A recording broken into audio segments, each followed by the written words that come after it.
พันโทพงศ์ประเสริฐพรหมจันทร์ห้องแผนกเสนาอุปมศูนย์ฝึกรายงานสหายพันโททองจันทร์เยตูห้องหัวหน้าห้องเสนาธิการจำนวนพลศูนย์ฝึก41สหายมดได้ใช่ครับจำนวนพล40สหายบัดได้ใช่ครับครับหัวหน้ากำลังกะทีไว้รายงานสหายพันโททองจันทร์เยตูห้องหัวหน้าห้องเสนาธิการจำนวนพล18สหายหมดรายงานสหายพันโททองจันทร์ขวากลับ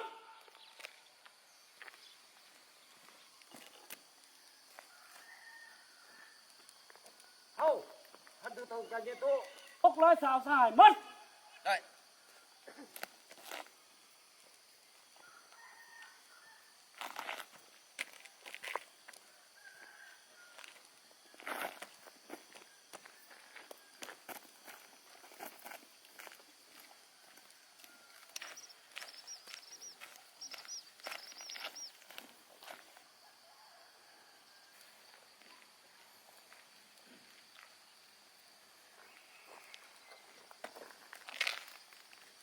มาดีประสายมาดี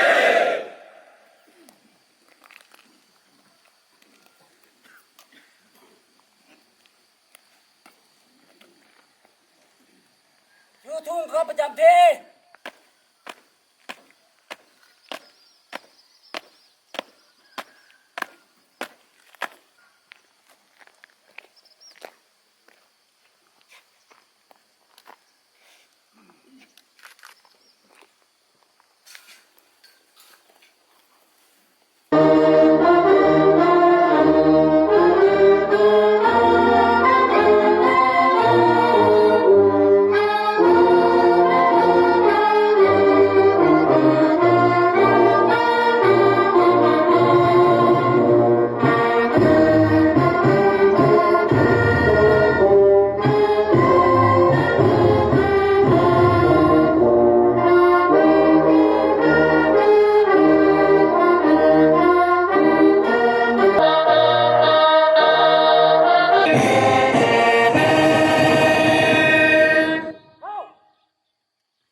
ยอมเสียสละทุกสิ่งทุกอย่างเพื่อประเทศชาติต่อต้านจักรพรรดิผู้หุกห้านและตีนมือปฏิการทุกตู้เพื่อปกป้องรักษาและสร้างสรรค์พัฒนาประเทศชาติให้มีสันติภาพเอกราชประชาธิปไตยเอกภาพวัฒนธรรมไว้ให้มันคงตลอดไปปฏิญาณแนวทางนโยบายของพรรค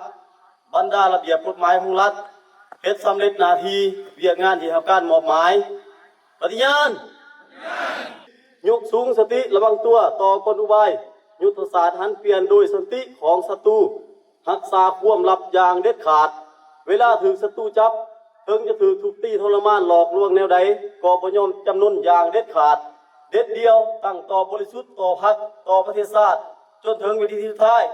ปฏิญาณและตั้งหน้าฝึกฝนหล่อหลอมตนเองเสริมขยายจุดดีแก้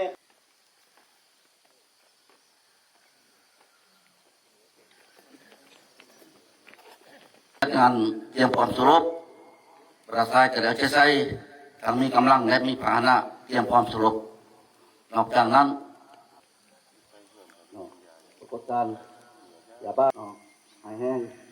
เสียใจสายหัวหน้าการเมืองพร้อมสายหน้าห้องการเมืองห้องเสนาธิการเรียนแล้วอันนี้น่าสนใจต่อประชาชนตากินต่างๆพาหนะหับไส้ขอบเขตแล้วก็อุประดมซ่อมแปลงทางคณะความขันใหญ่กระได้สงผู้ภาพดำเนินชีวิตพักทุกผู้น้อยจุ่มกองก็แล้วจะใจคุ้มครอง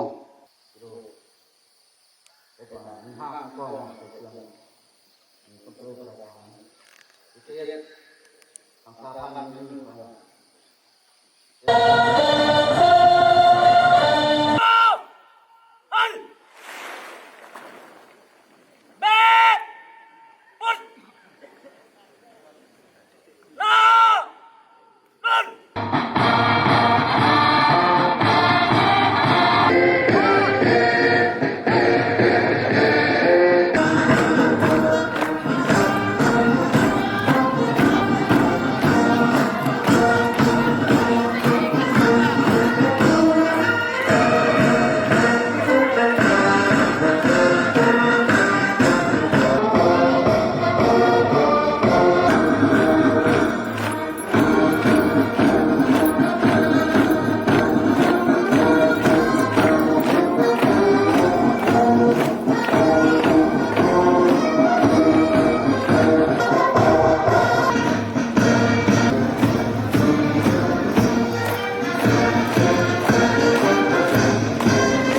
แ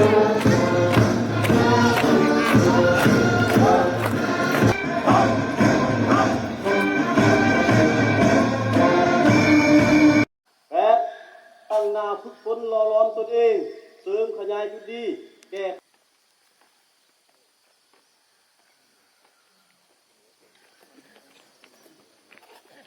งานเตรียมพร้อมสรุปประชาชนจะใช้ทั้งมีกำลังและมีพาหนะเตรียมพร้อมสรุปนอกจากนั้นปรากฏการณ์ยาบ้าหายแห้งเศรษฐกิจสายหมุนหน้าการเมืองกองสายหน้าห้องการเมืองห้องเสนาธิการเรียนแล้วอันนี้น่าสนใจต่อประชาชนการกินต่างๆพาหนะหับไส้ขอบเขตแล้วก็อุปดมซ่อมแปลงทางคณะความขันใหญ่กระได้สงฆ์ผู้ภาพดำเนินชีวิตพักทุกผู้น้อยจุมกองก็แล้วจะใจคุ้มครอง